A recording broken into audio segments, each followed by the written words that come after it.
Hello, guys. Today's event is talk by Professor Bharat Gupta on Indian education reforms and right to education law. And this event is sponsored by Indo-American Development Council. For the benefit of the online viewers and everyone else, let me quickly introduce Dr. Bharat Gupta ji. So he's a retired professor of English from University of Delhi. He's trained both in modern European as well as traditional Indian education systems. He has worked in classical studies, theater, music, culture, and media studies, and researched as a senior fellow of the Onassis Foundation in Greece on revival of ancient Greek theater. He's an expert in Sanskrit, Hindi, and as well as Greek.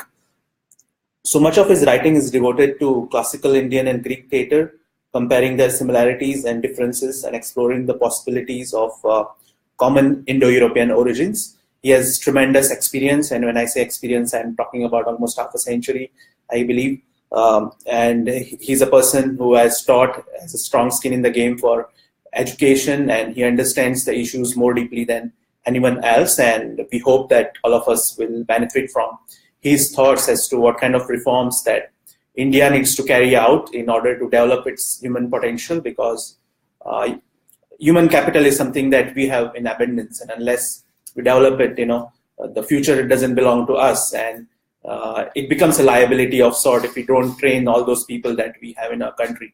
So we'll get to hear his thoughts more on this, and this is an issue that's very important for all Indians and everybody in India. And we'll probably take a few questions after the talk is over. So let me move over to him.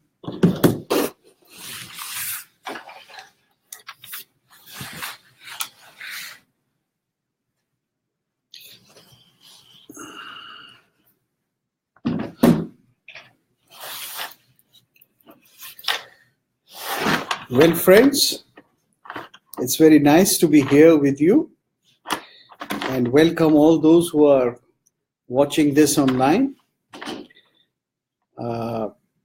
This technology of transmitting things online and talking to people, it's absolutely wonderful. It's like the mythical saints and the mythical devarshis who would travel from one loka to another loka. So you are in a different loka, although terrestrial loka, but in different places, those who are listening to me. Now, I have been given a very edifying introduction. I deserve only a part of it. However, the subject is something which is extremely significant. It is a subject which arouses in cynical moments something like laughter. We try to laugh away the problem. But when we are serious, it almost makes us cry.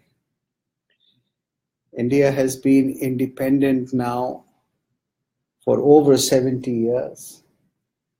And we do not have, till date, a system of education which could be called our own, or something of our own making. What it should be like, that question comes later. But the first question is it of our making after India became independent? Or is it something which we have simply inherited from the British, and with a bit of tinkering here and there, we are managing it? And what is worse, in fact, what is tragic, and that is what makes one cry, that we believe that we are doing well. And there is a class, a strong, effective ruling class of members of parliament, of judiciary, of professors, of professionals, who thinks that education system of India is such that it really connects India to the rest of the world. See, this is the biggest illusion we live in. Of course, you all know that the origin of this illusion begins with Jawaharlal Nehru, who said that English is our window to the outer world. And because education in India, in hierarchical terms, is controlled by Anglophones, those who learn English, those who control English, those who govern through English. Therefore, we think that we are connected with the outside world. But now, after 50 years, it's clear that it is not a window which allows us to see the beauty of the outside world, but it is a huge window which allows indiscriminately all kinds of trash, all kinds of high winds, all kinds of bad weather in the rest of the world to come into our residence, our country. Now, some people would say that this is a very strong indigenous statement, that it's a plea for a system of education which belongs to the country. But any sensible man would ask the question, can it be otherwise? If India has been a civilization for 5,000, 6,000, 7,000, whatever your historical calculations are, then what is to be taught today has to be indigenous. It has to be connected with that 6,000 to 7,000 years of achievement in the literary field, achievement in production of text, in philosophy, in arts, in sciences, all these things that our civilization has produced. And so a system of education for India should be not a window to the outer world, but to the world of heritage. Of course, we can have one window, we can have one door which is under our control and which is not the main window or which is not the dominating influence for the outer world. But we have to have many windows, many kinds of windows with which we can communicate with our past, with which we can use our systems of knowledge, our vidyas, which we have inculcated, which we have developed in the last few thousand years in various languages of India, not just Sanskrit only, but in various languages which are ancient, then which are post-ancient, which are medieval, and which are pre-modern and contemporary. So, and not just the languages, but all the different arts and systems and sociological achievements. Now, this is broadly the biggest lack. Now, the question is, how do we go about it? And how do we make that change and provide education to all the people in the country?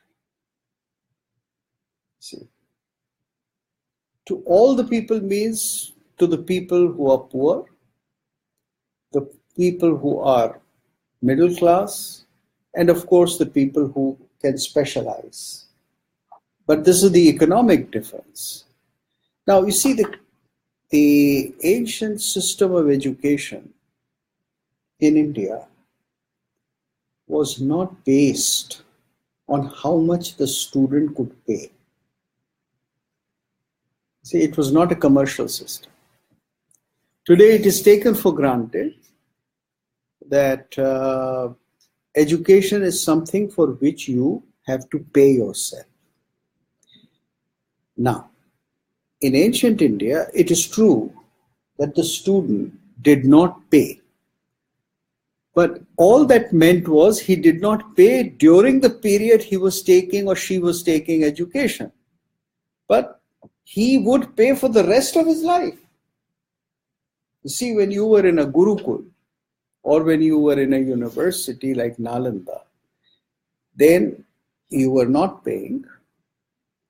But when you finished your education, then you were for rest of the life contributing.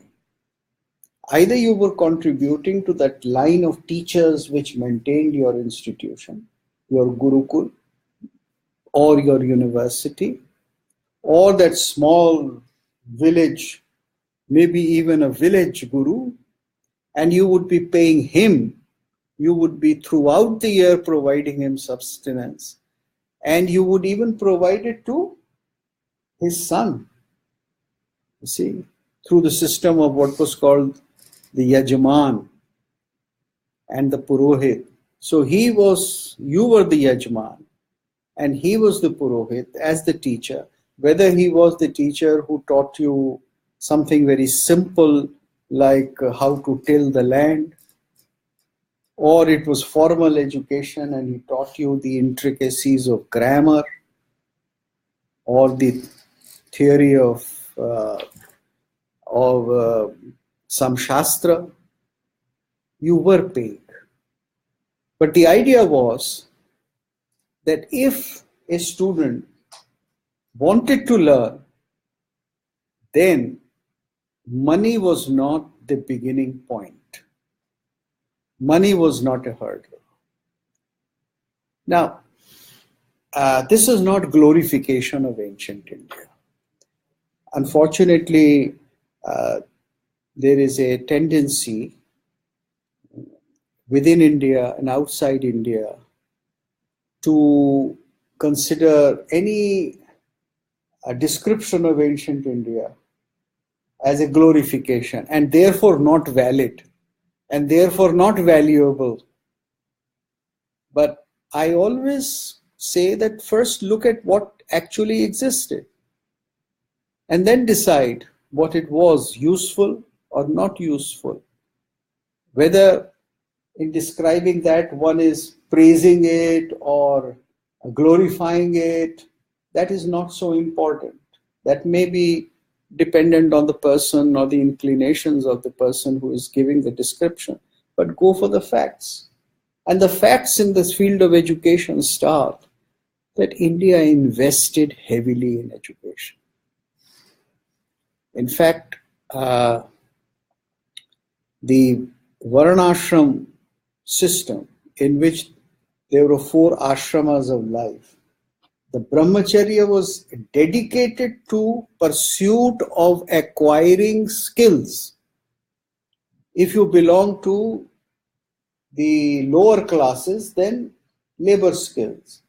If you belong to the middle level, then trading and other skills. If you belong to the kshatriya, then the fighting skills. And if you belong to the brahman varga, then higher education skills. But it had to be skills.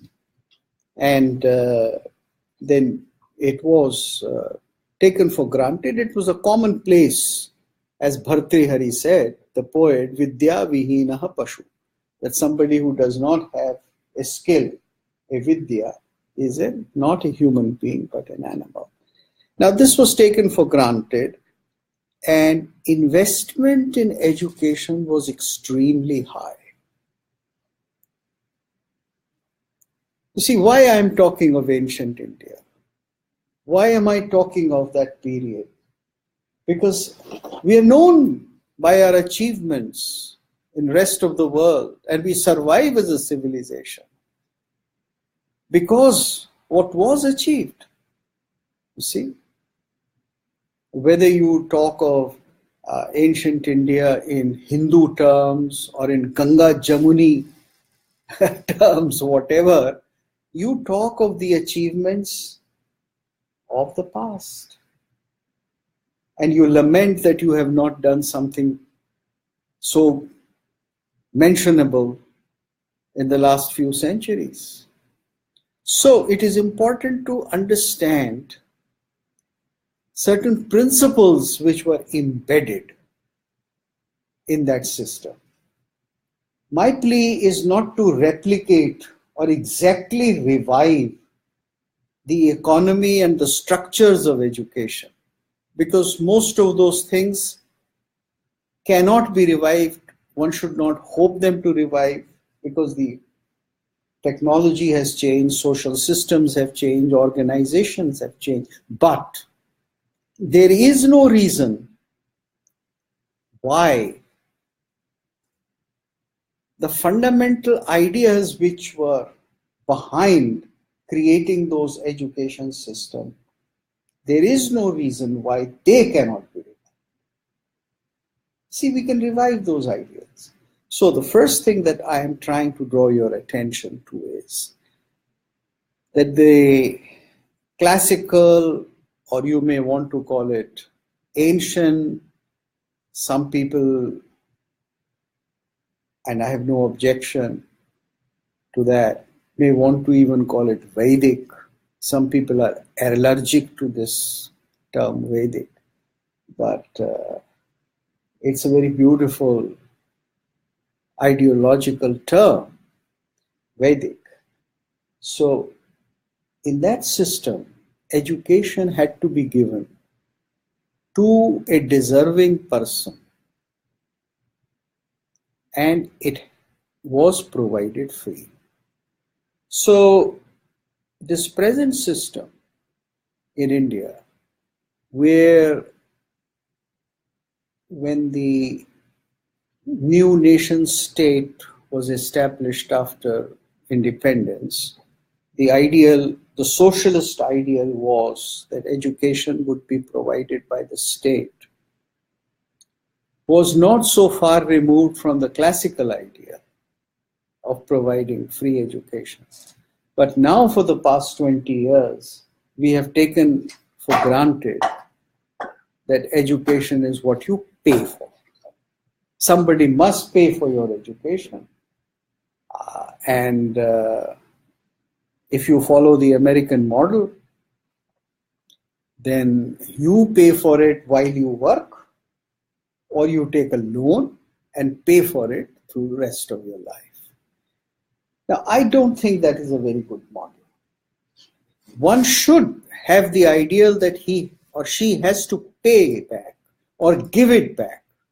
I would not use the word pay back, but I would use the word to give it back. And one should follow the ideal of giving for education through various means, but education should be provided to the largest number of people. We have also accepted now that providing education has to be beyond the restrictions of status that a person has in terms of economics or birth or jati or language. We do accept that now, and we don't want to follow the older categories, which is also acceptable and should be followed. But we must develop the system of filtering as to who should be provided what kind of education and at what time. Now, here I think that the pre-industrial societies were more calculative. The pre-industrial societies did not want to waste as much as the post-industrial societies or the European societies have developed the idea of liberal education, the same education in arts and sciences for everybody. And you start a child with all that liberal education, and you continue with that till the child goes even to college or the person finishes college. And you pay very little attention to the fact that every person needs a good, efficient knowledge of a skill which would provide the person a livelihood. You see, so there is a big confusion. In the ideal of a school, even let's say the Montessori school, till class 12 now, which is the standard all over the world, people are taught no specific skills. In most so-called liberal societies, they are not taught skills which would provide them definite means of living, skills which would be earning skills. See?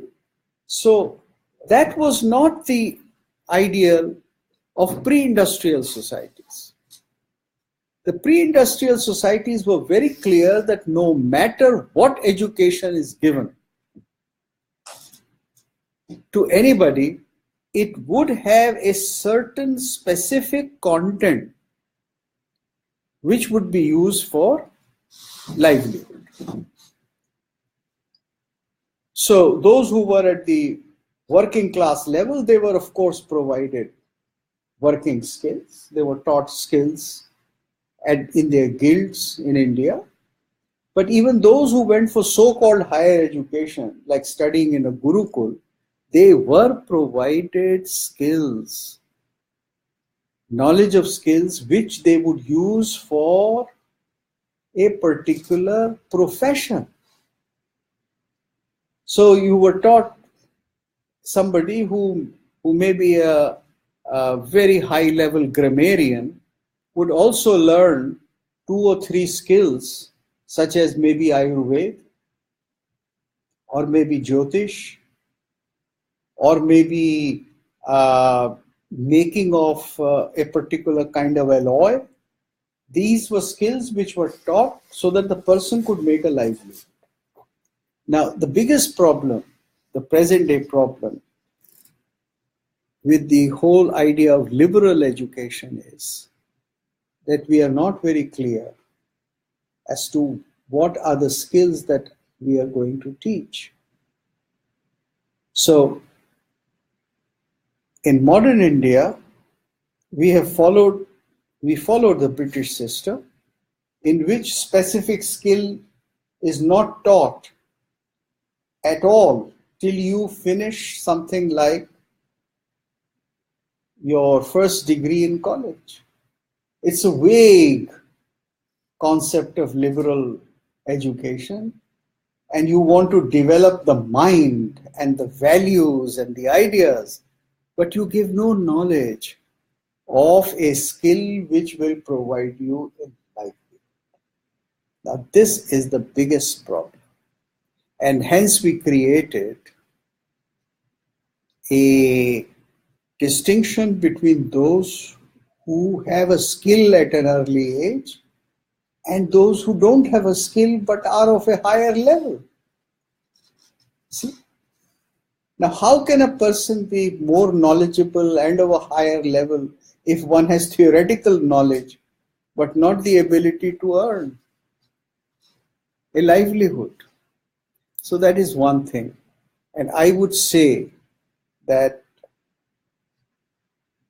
to put it in very straightforward terms, the Indian education system should be such that by the class 12th, every child, male or female, should be trained in one or two professions, like say nursing, like compounding, like repair of an automobile, like plumbing.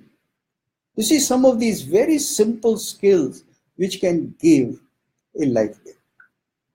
I see no contradiction that somebody who wants to go for higher education, let's say who wants to become a computer engineer or a philosopher, should not know plumbing in order to make a livelihood. Because if you don't go that far, then at least you can earn your living, and that you are a good plumber. In my childhood, there were good tailors, good plumbers, right? Good craftsmen of all kinds. And today, all of them are lacking. We have half-baked craftsmen today. There is a huge shortage of them. And we have armies and armies of those people who have, quote unquote, some kind of a liberal education, but no ability to earn. Therefore, we have created a dichotomy. People who will go for a certain profession after 12, in which money is ensured. So whatever is the fashion of the time, if it is medical profession, then everybody would like to become a doctor, or if it is engineer, then everybody would like to become an engineer. And we create this great imbalance, and we create a falsity, and we create hundreds and thousands of institutions which produce half-baked MBAs or half-baked engineers or bad doctors. So I think we must understand that there is no contradiction between what may be called vocational education or livelihood skills and higher education. And Indian system should be thoroughly reformed. And Indian schools should be entirely reoriented, where some simple skills are taught to each and every boy or girl, which are useful to him, at least if one is not able to go beyond class 12 for education, for all kinds of reasons, so that one can make a livelihood. And if one does, then all the same, all the better. Because acquiring one or two other manual skill or simpler skill makes your life simpler, better, and society has then a large wealth of well-educated craftsmen.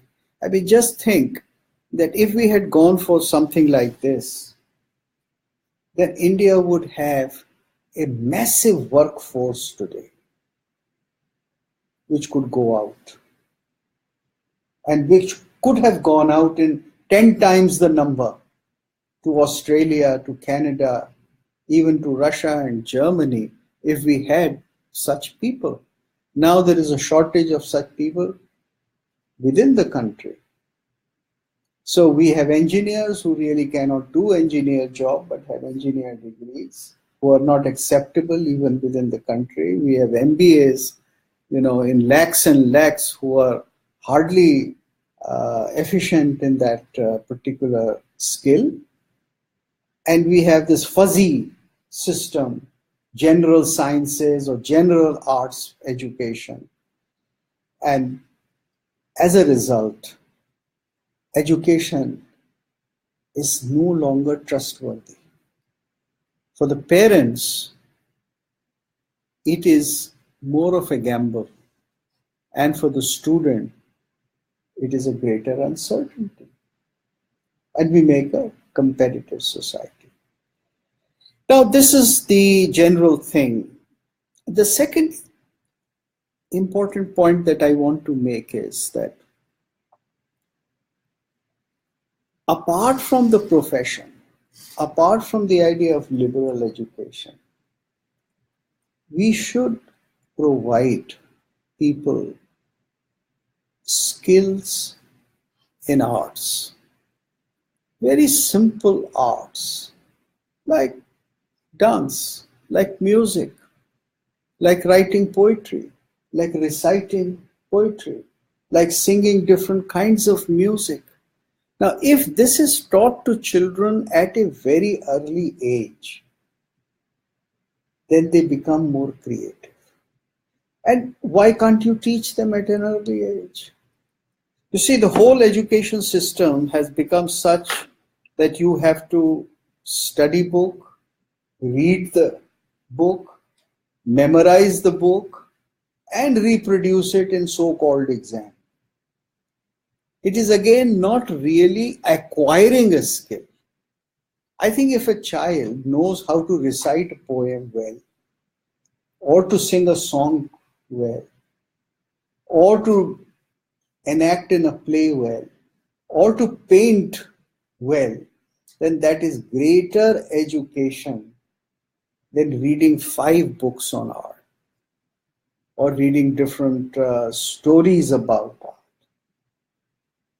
These things which were part of culture, practical culture, they had been thrown out from the Indian education system in the colonial period. The British had no value for them. As a matter of fact, the British did not use these arts in their own education system. The British, particularly the Victorian British, they had a very poor, extremely low view of arts. And that was because they had a very suspicious attitude of arts in terms of sexuality. You see, it was a horror. Sexuality was a horror to them. And sexuality of the natives, people of Asia and Africa, or the natives of Hawaii or Australia, was something their lives, their habits, their dance and music was something which horrified them because they never had a concept of a life which was more natural, a life which celebrated the joy of living through arts, through music, through dance, through painting, through various kinds of other skills. So because they had very little respect for that in their culture, they eliminated it in the education systems of the colonies. And India has not been able to restore that. So you have today in India a big schizophrenia that all the systems of knowledge which provide so-called modern professional excellence in natural sciences or in engineering or in management of industrial houses or now digital houses or information technology, they become important, they become real knowledge, systems of knowledge, whereas other systems of understanding, they recede, they go into the background. The framework needs to be revised in this manner. You see, we get all the times debate, should we bring back Sanskrit?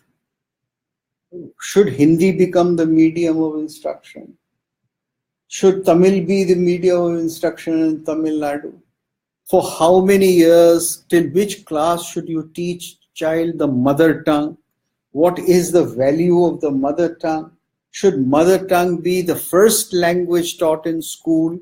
Should first 5 years of schooling be only in mother tongue? You see, we have all these debates. But I think these debates are false. Because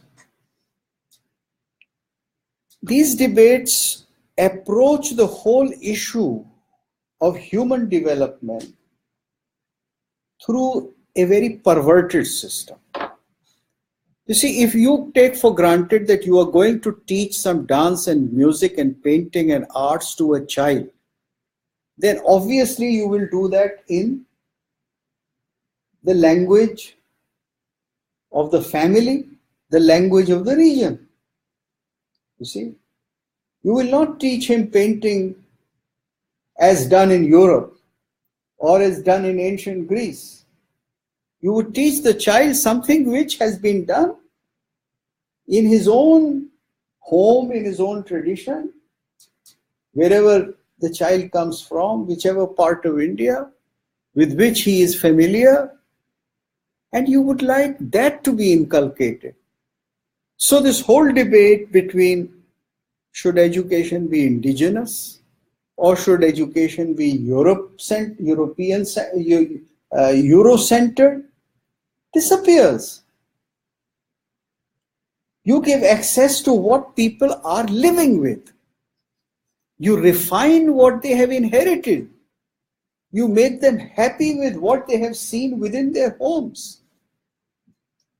Today we have created a contradiction that everywhere young mothers are telling children, no, don't say pani, don't say tanni, huh? Say water. So in Tamil Nadu, the Tamilian says water. Huh? And in Bengal, the man says water. This is water. Huh? So you make a parody of the English language, which you think is going to deliver you. You give up your own language. The child is introduced to something entirely unnatural. Why? Because you are engaged in a debate in which... Now, if you choose something entirely different, that, okay, we have to introduce the child to the arts. We have to introduce the child to something which is part of his or her home. All these debates disappear. And we become self-respecting people instead of self-denigrating people. Today, we live in a culture where we kind of have a guilt about what we are. So that syndrome also disappears. And if we teach the child to do a manual skill and to acquire skill, I don't understand that if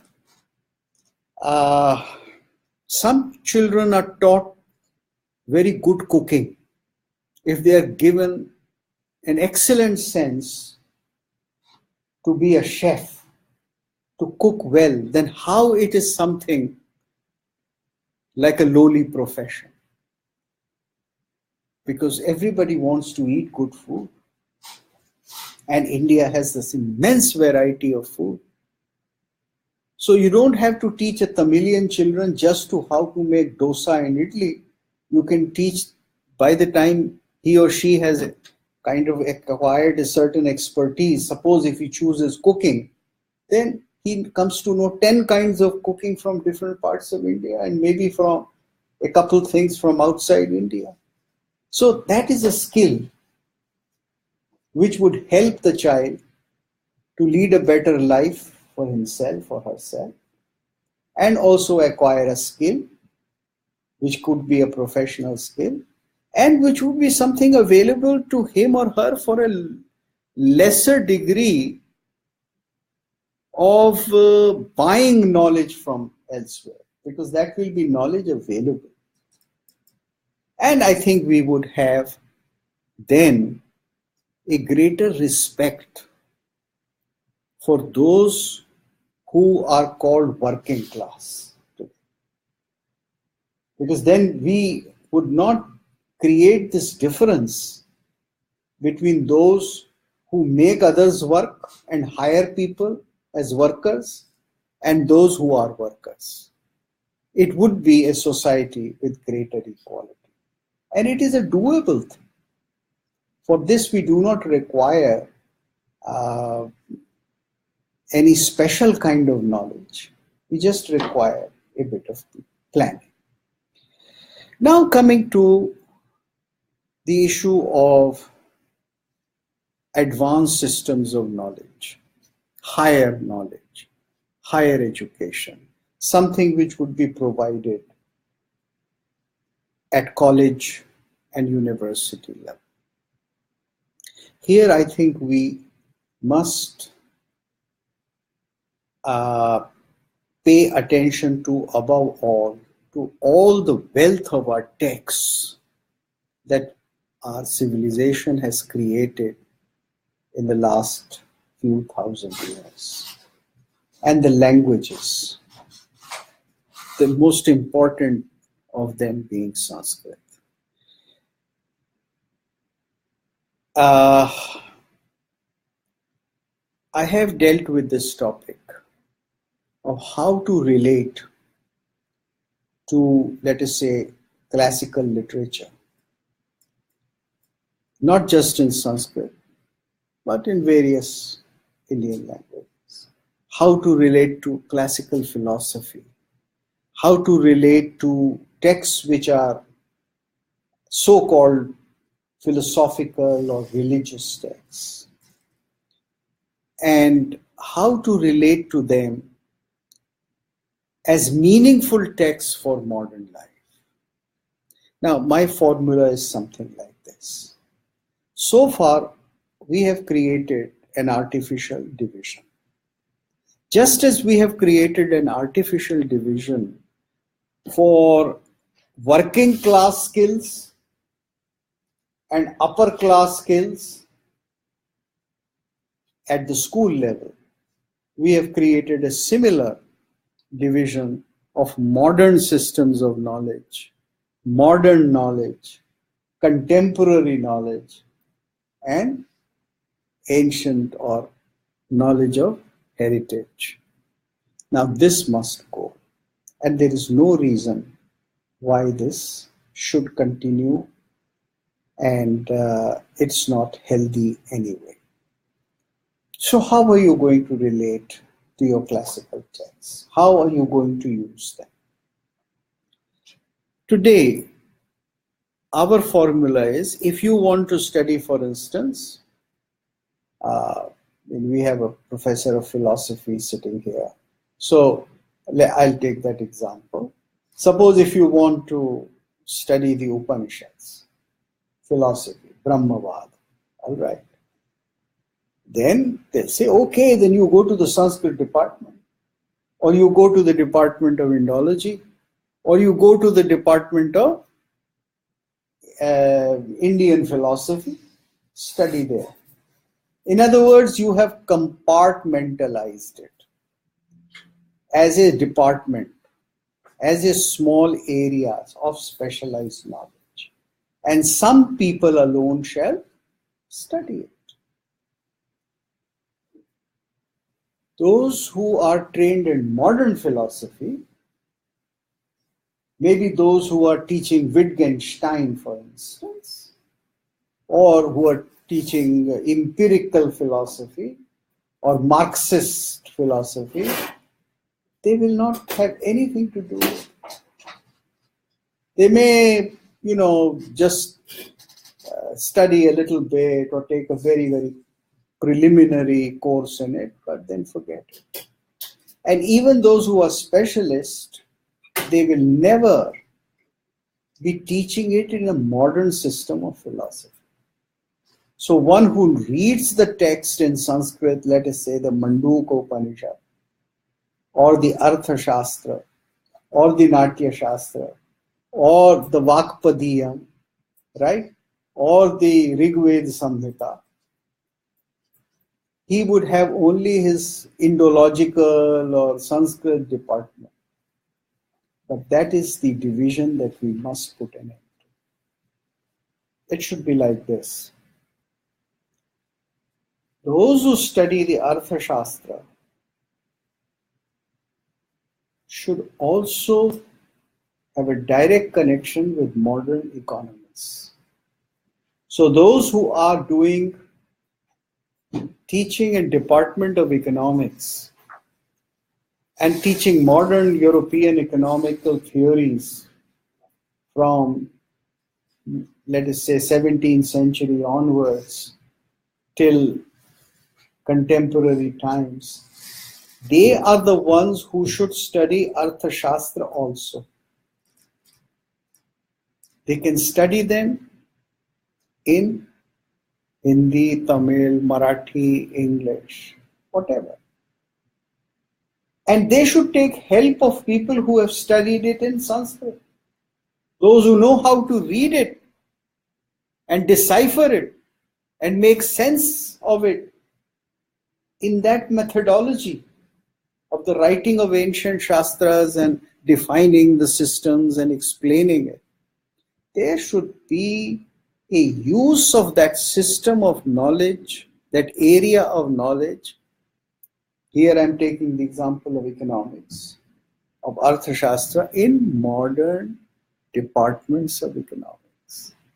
As long as you will have this division that, okay, they will study classical texts, so they'll study Arthashastra, they'll study Kamshastra, they'll study Ved, Sanskrit wale hi padhte rahenge. What you do with this approach, you do not make a contemporary evaluation and use of the classical systems. So there has to be not just a dialogue, but a cooperative teaching. People who know the classical languages, they should go to that department where the department is teaching that system of knowledge today.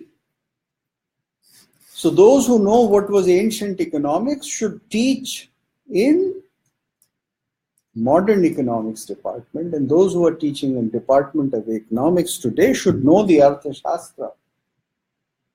Out of 10 professors, maybe one may be able to study or would study it in original Sanskrit, but the rest of the 9 can study it in translation, whatever translation is available to them, in whatever language. If they come from Maharashtra, then in Marathi. If they come from Bengal, then in Bengali. And that way they'll be able to make use of economics. And if that happens, then we will not have finance ministers like Mr. Chidambaram and Mr. Arun Jaitley, who prescribe a tax system which nearly amounts to 50% of income, because the Arthashastra prescribes the maximum taxation to go only up to 15%. We'll have a more humane system. I'm just giving one example. There'll be many things. Not that everything will be useful in a classical text, but I'm sure there'll be many, many things. Because India was a great economy. India was a prosperous culture. India was full of wealth. That is why it was invaded again and again, looted and plundered. The same would apply to other systems of knowledge. It will apply to philosophy. It will apply to Dharma Shastras. Today, the only way you think about Manusmriti or Yagyaval Smriti is that it was the fountainhead of an oppressive system called the so-called caste system. Brahmana, Kshatriya, Shudra, Vaishya and Shudra. And it created only this horrible system, and ancient India and Dharma Shastra was nothing more than that. But that is not the truth. If you read Manusmriti, then you find that it is a beautiful vision of cohesive life, of responsibility, of performing duties through which you earn your rights, duties through which you respect your elders and ancestors, duties through which even a king can be challenged by an intellectual. There were certain concessions given to the so-called evil Brahmins. Today in our mindset, ancient Brahmin was always evil, a fixer, somebody who could cheat you into talking into anything, as our great American Indologist Wendy Doniger says. You go to a Brahmin and he's a fixer, he'll fix anything for you. You will find that no, it was different. It was a system where if there were certain concessions given to the Brahmin, like a Brahmin could not be hung or it could not be given a death sentence but asked to leave, then that also provided an opportunity to criticize the king to his face. And there are umpteen numbers of examples where the Brahmins would not only criticize but even curse the kings. You don't have to see that power to curse only as an evil. You have to see the control which was exercised for some great freedoms, for intellectual freedom. I'm just giving one example. There are dozens of examples. And there were many things which were provided in the social structure of the Dharma Shastras. So Dharma Shastras have to be studied and understood today. We have to see the structure of the society. Not that we are going to copy it. Not that we are going to try to revive it as it was. But as I said, we need to see what was the foundational principle. And those principles can be used in the modern times. They can be used for greater human happiness, for greater equality among classes, for a non-discriminatory attitude towards people within the country and outside the country. So, a system of education which integrates classical systems of knowledge with modernity is the great need of our. We had this most unfortunate period of Jawaharlal Nehru, in which modernity was made as something which contradicted tradition. Parampara became a negative force. Orthodoxy was considered to be an evil. And everything in the past was considered to be orthodox and not worth learning, understanding. And so, for years and years, and especially under the influence of American education systems and Russian education philosophies, all classical learning was thrown to the winds. And therefore, we became unacquainted. Our so-called eminent historians don't read history in original languages. Very few of them perhaps do. I know only of 2-3 names.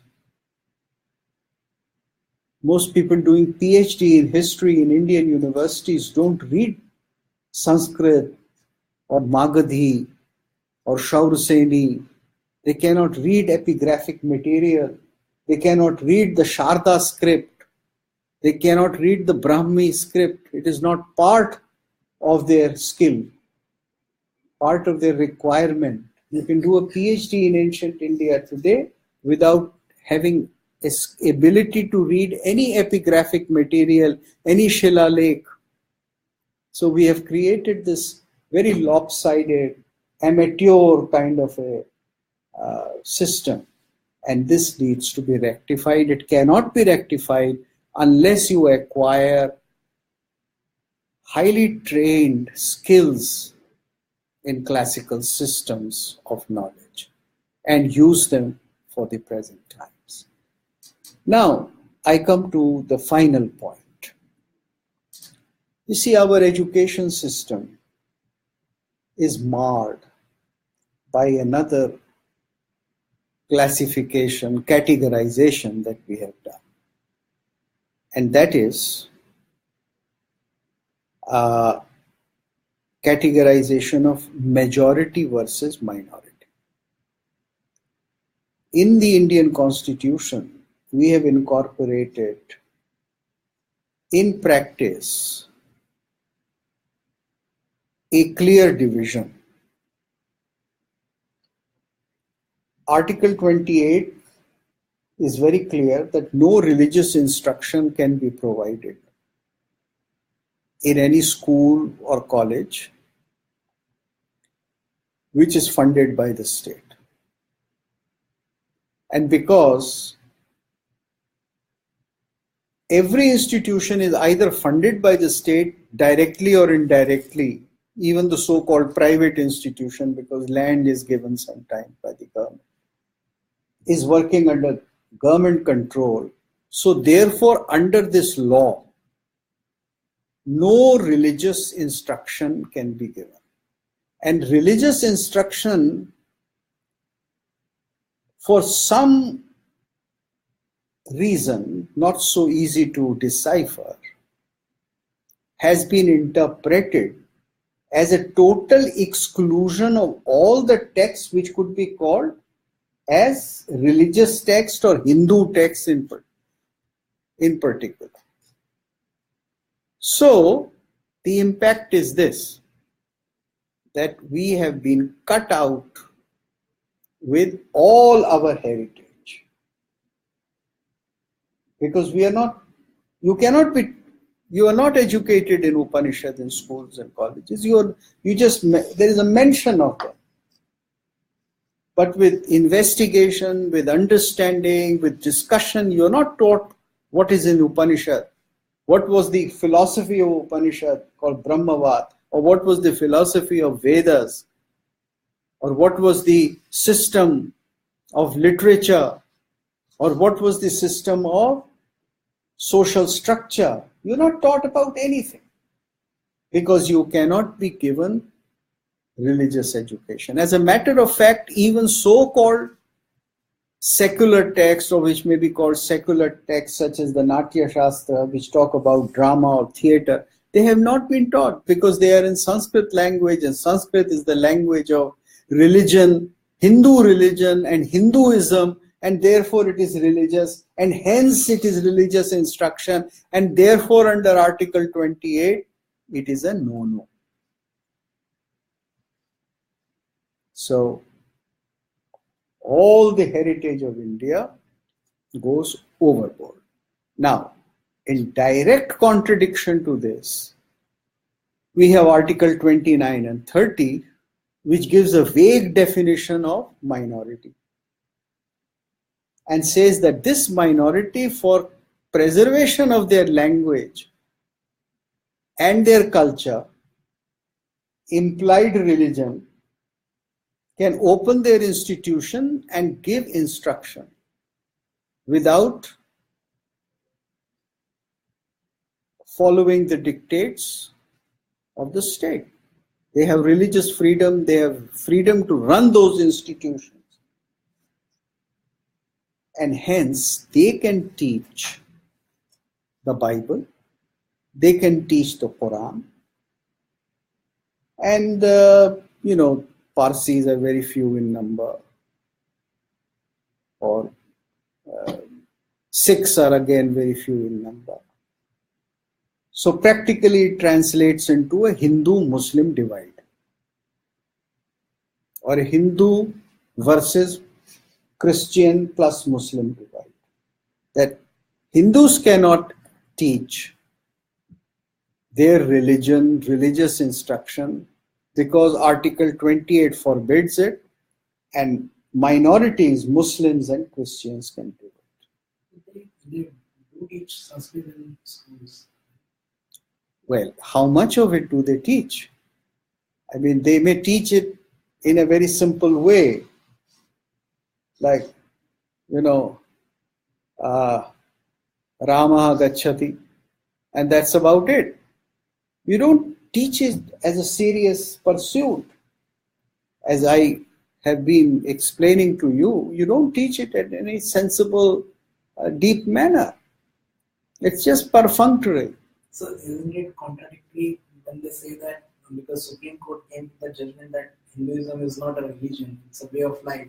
And Okay, now I'll come to that question later, the way of life and all that. But I'm talking hard, cold facts that no matter how you define Hinduism as a way of life or not as a way of life, I don't go by that definition. I think it's a very vague sort of a definition because everything is a way of life and every religion has a way of life, or lack of religion, or atheism, agnosticism, all Religion is a way of life. anything is a way of life.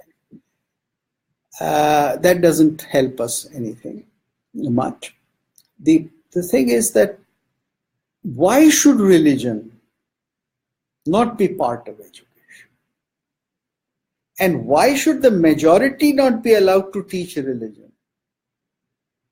And why should the minority be allowed to teach religion? Secondly, how can you make a distinction between minority and majority? If teaching religion is good for 5 people, then it is good for 500,000 people. If it is bad for 500,000 people, then it is bad for 5 people. This distinction of minority and majority for the sake of culture or religion or language is a false and pernicious distinction which should now be expunged from the Indian Constitution. Why should a person not have access to whatever language or religion he chooses to be instructed in? Why don't you give people a choice of what they want to study, including religion or so-called religious books? We are not able to make a distinction between proselytizing, preaching religion, and learning about what are religious values. I can understand that schools should not raise proselytizers, that schools should not teach that Islam is the only religion, all other religions are false, or Hinduism is the best and rest are worse. I understand that that should never be taught, or that should never be brought into public discourse. But to say that these are the fundamental concepts of Vedanta, these are the fundamental ideas of Shaivism, these are the fundamental ideas preached by Buddha. This is what the Bible says. This is what Islam is based upon. These are the 5 pillars of Islamic practice. Why should every student, no matter of what parentage she or he is, why should that access not be given? Why have you divided education into minority religion and majority religion? Minority language or majority language? I think it is time that this distinction is removed, that there should be a freer access to all heritage and all that has been developed in India and all that has come into India at various historical moments. And our education should provide a deep understanding of that. Now, if that happens, then this whole big controversy about RTE, right to education, disappears. Because today, what is the bane of RTE? That RTE does not apply to so-called minority institutions. And therefore, it is the majority institutions, largely the Hindu institutions, or institutions to which the Hindus are going, which are under the stress of RTE. First of all, right to education should be followed as a good idea. I am all for providing 25% seats to the poor classes of people. In my 2008 book, India, A Cultural Decline or Revival, I have said that it should be the responsibility of the 75% well-to-do people to provide education to the poor 25%. But that should be only on economic basis. Whosoever is poor, irrespective of the religion, the language, or the region, or the caste the person comes from. I think if we go for this really liberal, really open-minded attitude, if we take this whole spirit that everybody should be happy, that sarve sukhinaha santu spirit, then these problems disappear. And unless we do that, I do not think that there is any possibility at all. Thank you very much. We can have a discussion. We can have questions. I have a question. Yes, please. So compared to ancient education system and modern education system, what was the role of state in education? Because at least from my observation, it appears that students used to go to this teacher and literally beg to be admitted. Like Karna goes to Parashurama, Shuka goes to Shukracharya, and so on. Even the Kauravas had to hunt for a good teacher from the students. Exactly. And it doesn't appear that the king had a lot of control on what was taught or how it is to be taught. But in India, it appears that bureaucrats decide what is good for my child. Today? Yeah. It's some IS officers running UGC or the board CBSE. They decide what is good for my kid. Whereas I believe that probably I know it better than them. Okay. Wonderful question. Now, let me repeat the question because there is no camera on him. So his question is that in classical or ancient times in India, who decided the education policy? Number one, what should be the content of education? What should be the teacher like? Who should pay the teacher? How should the school or the college or the university be run? Patronage, etc. And who should be admitted? This is the question. Who provided the money? All right. Number one, unlike the modern state, the king had absolutely no say, nor did he make any effort, nor did the social structure of the times, system of the times permitted him to say a word about what should be education about. It was entirely a class of the educators, class of the learned, which through a process inherited from tradition prescribed what is to be taught where. So in the making of the education policy, the ruler, the king, or even the ganas had no role. Number one. Number two, patronage.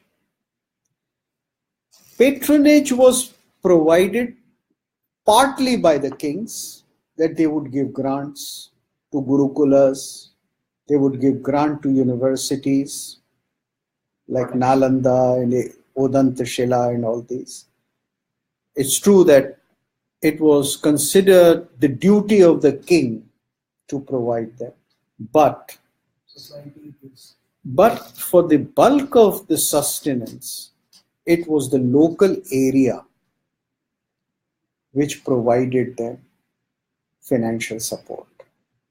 So it would be the rich, the local well-to-do, the not so rich, even the poor who would provide in small ways. You see, it was a system of what is called the Jajamani system. That is,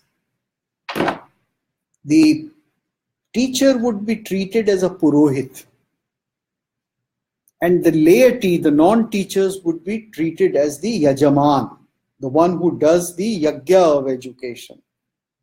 So it was his duty, the householder, the Grihastha, who would be providing regularly to the teacher, whether it was the small-time village teacher, or it was the university, or it was a Gurukul. So,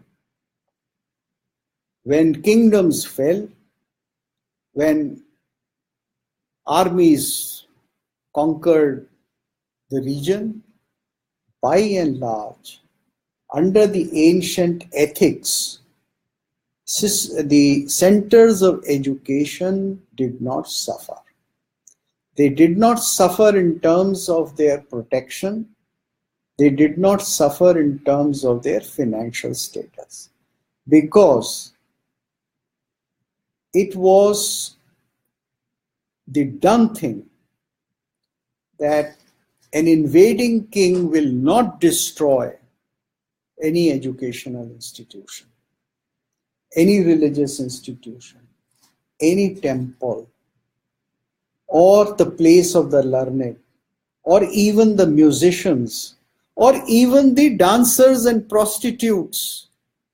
All these people were not attacked. They were never bothered. As a matter of fact, the conquering king very often wooed them by giving them offers to take the best of them to his own capital, his own territory. So this was, let us say, the dharma of ancient India, and it was followed. You do not have examples in literature where a conquering king is bringing slaves, either of the population, or of the learned, or of the technicians, or of the artisans. And you can read in Manusmriti, the much maligned Manusmriti, you can read injunctions very clear that as soon as the conqueror enters the capital, he gives abhay. He gives abhay to all those who are not wielding arms, those who are not fighters, those who are learned scholars, and involved in arts, painting, poetry, artisans. He gives a complete abhay. He gives an injunction that you will not fear, you have no reason. So this was the structure. And I think this helped India preserve a lot of skills, learning, and arts, and philosophy, and technical innovation. Now, the question about admission. You say that the student had to beg. Well, here the translation beg is not right. I think my word was not he had to go and make a request. Rather say the teacher had the freedom to set the bar. Yes, but then as a matter of fact, that is true even today. An institution would say that, okay, you don't come up to our standards, so sorry, go and try elsewhere. And that was the story then also. There were certain, of course, factors which do not operate today, which operated at that time, which were dependent upon the economy, the social structure, even the prejudices of the time. Now, if you talk about Dronacharya, now Dronacharya is a particular kind of a teacher who is giving the knowledge of warfare. He is not somebody who is teaching grammar, or who is teaching philosophy, or who is teaching Ayurveda.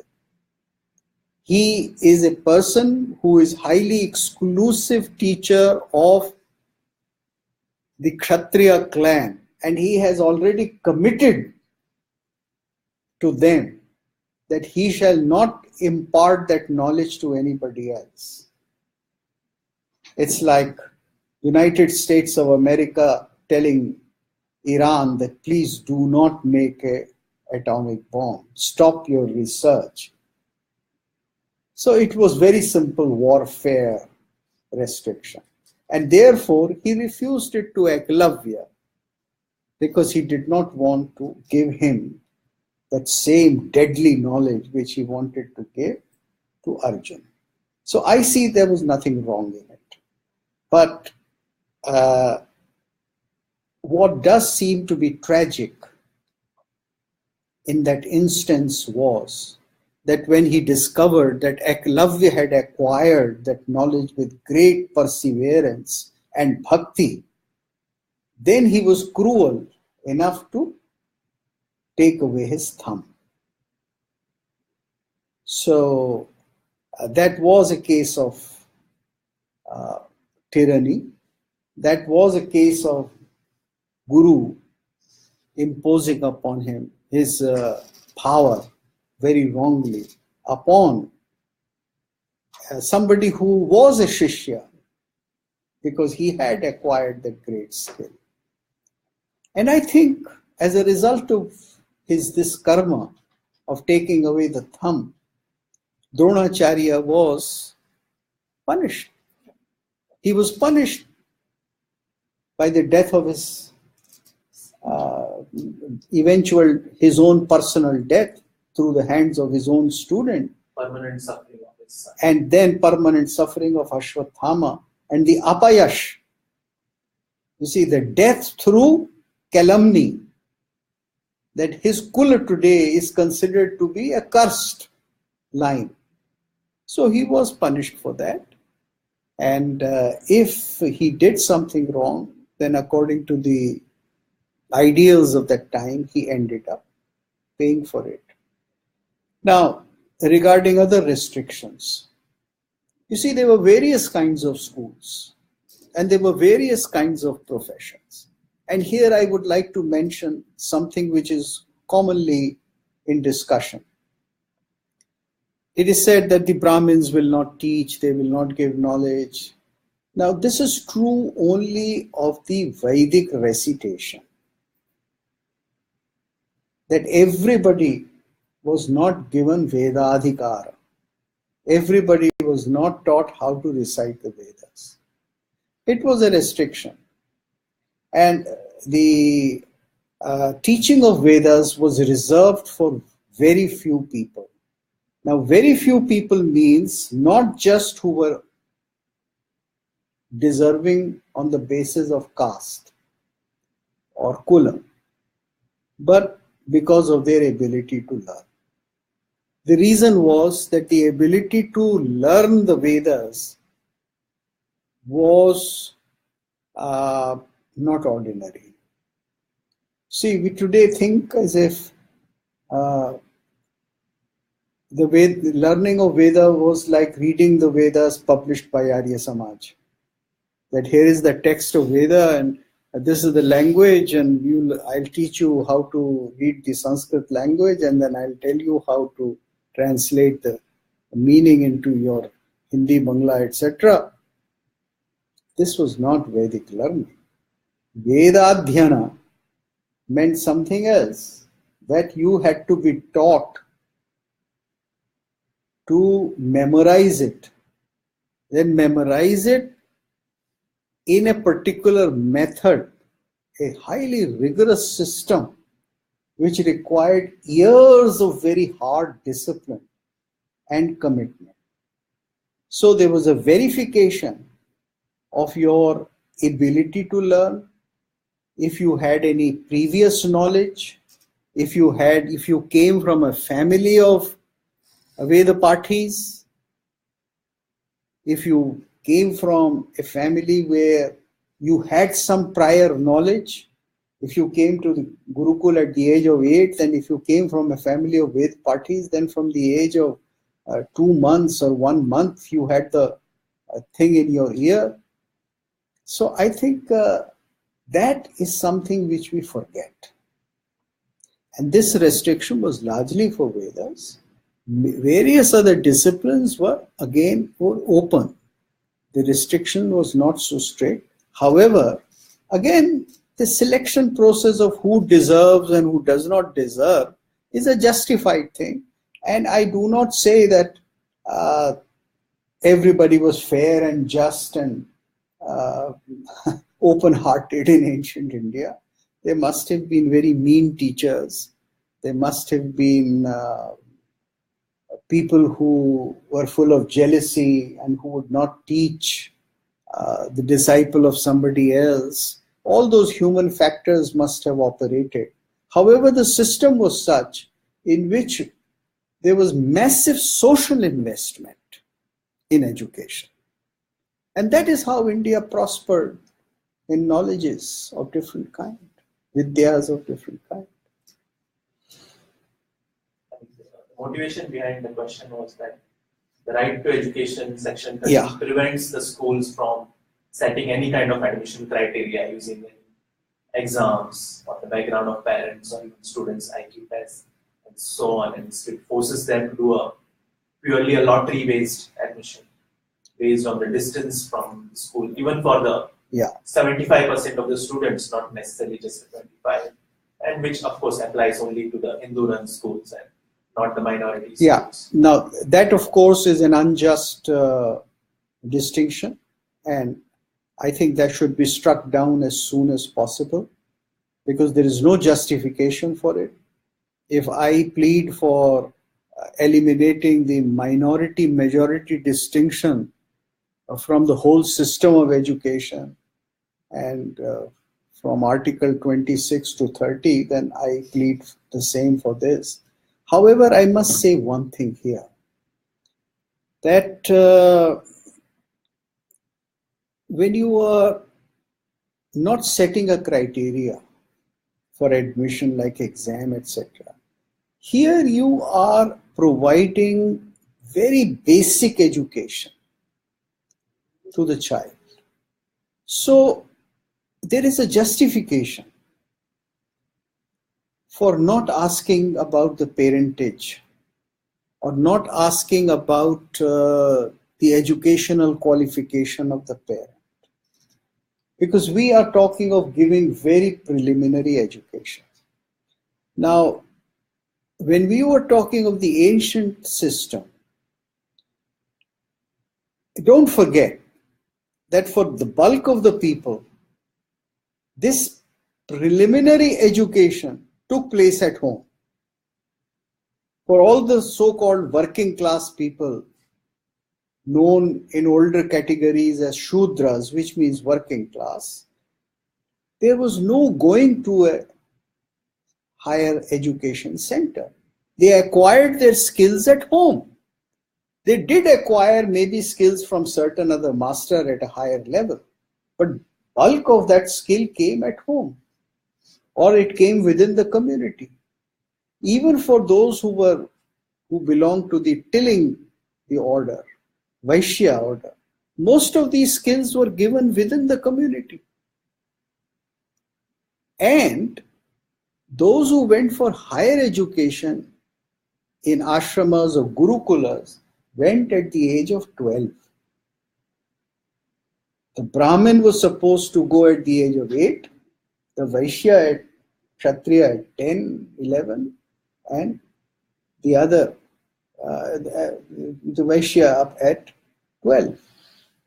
Till the age of 12, you would not go. So what would you do till the age of 12? Certainly you were not sitting idle. You were working with your father. Whether you were a shopkeeper's son or a businessman's son or a poor man's son of a weaver or a potter or some other guild, you had acquired that. Or even if you were the son of a Vaishya, then you were half businessman by the age of 12. So then you went maybe that's how they acquired the skills by the age of going to the school or Yeah. universities, Yeah. and then at the school they'll acquire the specialization. Exactly. You Which see, you were talking in your first part that everyone should have acquired skills in schools by 12. they did basic skills at home. They did the basic skills. Even a Brahmin's child by the age of 8 would have acquired quite a few basic skills, I think like grammar, like Gandhi Shishya Dharampalji wrote a book on the beautiful tree. Yeah. And he provides statistics that the average artisan, I mean, the working class people in India had much higher literacy rates than the people in England. Yes, certainly. Yeah, that is true. I mean, that is documented through the British gazettes. So, but then don't forget that this is the worst period of Indian economy, and this is a worst period of cultural penury. And even if in this period of cultural penury and poverty, if there was a higher literacy rate, then just imagine what it should have been. And it was the peak of British Empire. Exactly. And this was the peak of the British Empire exploitation. So, education system in India was indeed a highly efficient system. So, how can we take out the education system from the state control? Is it Now, possible? today, Yeah. Now, Because that's the main issue here. Because if the state is not interfering in the education, then the teachers have their own prerogative to introduce the curriculum as per the needs of the students which they are teaching. But right now we are actually getting teach in a already made up system which have already created all those subjects which I might not want to learn. Yeah, you are right. Now, Nehru's socialism imposed the curriculum and the idea that the central bodies like the UGC and the CBSC should make the curriculum. And this is going on. Now, I am of the view that most of these bodies should be scrapped. Yeah, because teachers should make the curriculum based on yes, and it should not be all India. It should be left in many ways to different parts of India. We have an unnecessary fear that if we allow Tamil Nadu to have their own education system, then they will end up doing something so horrible that it will not be acceptable to rest of the country, or that India would break. I don't think, because if the education system is based on our cultural heritage and all those things, then we can never break. You have given me the answer. If it is reconnected to the tradition, then there is so much in the Indian tradition that it has an unmistakable and practical content of what may be called the All India factor. So it is, but that there will be greater variety, and that will be welcome variety and welcome diversity. Actually, that is needed. That is what our education system is lacking. I agree entirely with you that variety is needed, and we have a horror of variety, and we have a entirely childish fascination with uniformity. Exactly. Because sometimes, we have few cases that, they say that, oh, this kid has, graduated by the age of 15 or 16, they make big headlines. I think it was a norm in ancient India that, some child, they pick up things fast, they graduated fast. They don't have to spend like 12 years or 15 years in school or colleges. They might have graduated in 7 years, 8 years. But right now they have made such a central system that you have to go through those 12 years, even though you might want to, do it earlier, but you have to go to. Because that is designed so that during the Industrial Revolution, so that you have a fixed number of batches of people who come out every year who can work in your factories. Exactly. They don't care about the people's interest or the merit and all those. Now, you see, most of this is related to the society which came into existence after the Industrial Revolution. You see this stark division between place of residence and place of work. This never existed in history, in any culture, whether Japanese or Russian or Greek or British or Indian. Most people learned whatever they wanted to learn near home or at home, and they went to work. Their place of work was very often around the home. And now we are going to create a society in which this distinction will get blurred. And it is no longer relevant as a matter of fact. It's not just an information technology that you can work from home. It is going to change. So I think as this changes, this whole system of slots, that this is so many years of schooling, so many degrees, these are the standard degrees, all this will come under change. And the more flexible we become, and the sooner we become flexible, the better it is for us. You see, India is today, if you talk in Indian terms, artificially divided into linguistic states. It was the imposition of European nationalism on India that Jawaharlal's Congress in 1936 decided that as and when they become free from the British rule, they shall divide India along linguistic lines, following the pattern of nationalism in Europe and making European nations on the basis of language. So this was the pattern which Jawaharlal and his party had imagined, and then they started implementing it. But why you're saying that it is coming from European nationalism? Because I think even Veer Savarkar was also influenced by nationalism, which was written by Mazzini and all those Italian poets and all those. But that is, I mean, in this respect, he was like Jawaharlal. In this respect, he was following the concept of the modern European nation state. The modern European nation state comes into existence after print culture. When books came to be printed and a language came to be seen in a certain territory as printed books, when you could see that this is the territory of my language. As long as your language is oral, you don't see your territory. You have a vague idea of your territory. But once the book is printed, then you know what is the demarcation of your territory. And then you start saying, I am Italian. And then you wipe out the various dialects. And even on earlier, there might not be demarcation, but the territory was always defined, right? But the identity was not. For example, like Gujarati merchants went to Arabia, Islamic. They stayed in the temple of Hubal, which is a moon god. They looked at it as a version of Somnath, Shiva. I mean, they never had that issue. You see, I'll give you another example from India.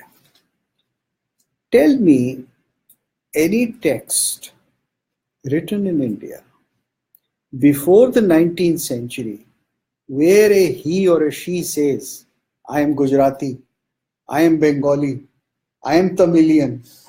No, they will say, I am Brahmin, I belong to such and such region, this is my Mula Sthana, I was born there, my family was there, I come from this city, this is my Gotra, this is my father's name or my husband's name. All these things made up your identity. I agree with that. I'm not arguing on that. I'm just saying that this linguistic division based on linguistic division on which the states are formed, I think that was just Nehru's, idiocracy. Because in Europe they don't have multiple languages like in India. India has. Of course, in Europe they had French. You see, in Europe those are already different. I mean, no, they were not different. Nations, right? No, they were not different nations before before 17th century. All these nation states in Europe came into existence after 16th, 17th century. This whole idea of we are British, we are followers of the English language, we are English. Before that, you had territories. The king would conquer that certain territory, and in his territory, let us say, there would be French, there would be Flemish, there would be people speaking Belgian, there would be people speaking Spanish, and same in India.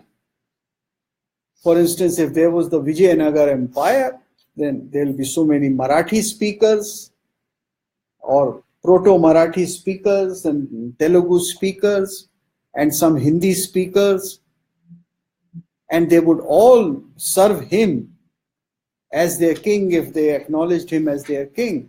They would not have this sense of identity in terms of language, which we have now. And now we have divided these states, but since we divided the states, what has happened? I don't know anybody, if anybody has worked on this and taken statistics, but today perhaps in every state, 25% of the people are from other parts of India. The number is so huge. I think I can dare make a guess that in a city like Bengaluru, maybe 30% of people are non-Kannada speaker. Huh? In Bombay, it's worse than that. In Bombay, how many people speak Marathi? And still you have this outdated politics that this is for Marathis. It is fictitious. So when will our politicians come to give this illusion, give up this illusion and face reality? What about Delhi? You see, you have in Delhi first language Hindi, second language Punjabi, third language Urdu. I ask you why? Delhi has at least 15 linguistic groups. I'm sure that the number of Tamilians in Delhi is perhaps more or less the same as Urdu, so-called Urdu speakers. So we are living under the illusion of certain past norms. And I think we have to come out of them for a healthier India and a more modern India. Modi ji is talking all the time of the young and all the time reminding us that, 40% of India is under 35. But when are you going to make an India which is healthy and which is a better place to live for this under 35 people? Because if you're going to make it so difficult for them to migrate from one state to another, if you have so many restrictions, then you are not serving the cause of your own children. And what is the point in the Prime Minister talking about the power of the youth if a facility to lead a healthy, happy, harmonious life is not given throughout India to this young population? Prevents cross-pollination of art and culture as well. Exactly. I can't read any Tamil books because nobody has bothered to translate them in Marathi because Exactly. there's a certain sense of animosity between the groups. Exactly. Because Maharashtra government, if they start a project of translating Tamil books, the Marathi people will shout, why are we doing this? Yes. No, I think government should just get away from this business. Okay, if if I can intervene and tell you, all right, I agree with you that the government should not interfere. But whose job it is to translate from one language to another? Of the universities. Exactly. Huh? So if the universities start giving PhDs for translation, if the universities start giving facility, irrespective of this language barrier that we are as university in Maharashtra. So we must cater first to Marathis. If they give up this narrow mentality, they have to give up this notion Exactly. altogether. Otherwise, but on the contrary, we are making universities either on religious or on linguistic grounds. So you make a Hindi university in Maharashtra, Mahatma Gandhi Hindi Vishwavidyalaya. How can a Vishwavidyalaya be only Hindi Vishwavidyalaya? And why should it be? A Vishwavidyalaya should have 10 languages, not. Why should it be called by the name Hindi Vishwavidyalaya? Or why should it be called Sanskrit Mahavidyalaya? A university, I am sure, is for as many languages as possible. At least its identity should not be defined by a language. It can be defined, should be defined by a place. Allahabad University, all right, it is centered in Allahabad, but not Hindu University, Muslim University, Urdu University, Tamil University, Hindi University. I don't agree with that. I think these are highly constructive things which should be shed now as soon as possible. Government involvement creates a very different kind of bias. So I'll give you an example of Konkani and Goa, which is very small. So the government puts, say, 5 crore rupees to promote Konkani literature, and the authors will get, of course, money to write a book, and all the government libraries will be forced to buy that book. So the publisher will also make a lot of money.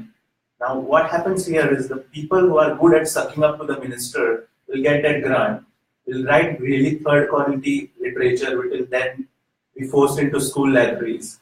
And the author who is genuinely good, who is writing a very wonderful Konkani book, he is not good at sucking up to people, so his book doesn't get publishers. The publishers also prefer these third-rate authors because, they sell more. Yeah, because the government is buying so many prints. So that is why I'm saying the government has to get away from this business of education. But the government cannot, as long as you have linguistic states. If you want to get away from it, you should give up the concept of linguistic states, and Indian states should be reorganized. Yeah, I agree with that. They should be reorganized on Split into much smaller parts. There was no need of creating those linguistic states. In the first place. Yeah. So they should be reorganized on the basis of administrative needs. Administrative needs. And we are doing now something very haphazard. For instance, we divided Andhra into Telangana and Andhra, and now we are creating something like a Telangana culture as distinct from Andhra culture. Because they will be pressurized to do that. No, they are already. So I can see that certain texts are highlighted as great Telugu text. Now, people of so-called Andhra have the same text. There are greater scholars of those texts in that portion. It's entirely illusionary pursuit which is happening. So, I guess we come to a conclusion. Yes. And I thank you all for giving me such a great audience and giving me such attention. I thank you once again. Namaskar.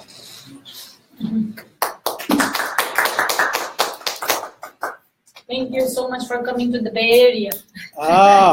Otherwise, we wouldn't ever get to hear you. Yeah. So